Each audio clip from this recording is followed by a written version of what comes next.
It's a giant tool attached to an unattractive vessel, and it bores into the harbor floor, churning loose and sucking out mud and sand at an unheard of rate.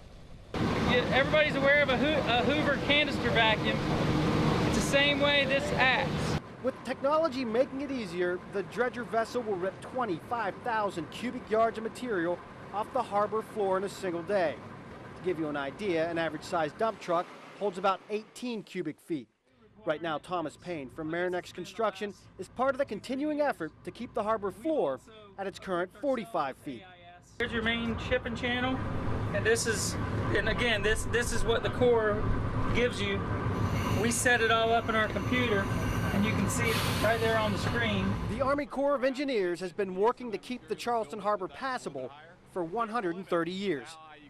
We're committed to keeping this Charleston Harbor the economic engine that we have for our region. 280,000 jobs come out of the Charleston Harbor, and we're committed to maintaining it.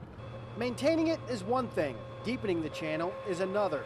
It would seem to most people that with all the manpower and technology already available, that going another 5 feet would just take some minor adjustments to the massive drill bit.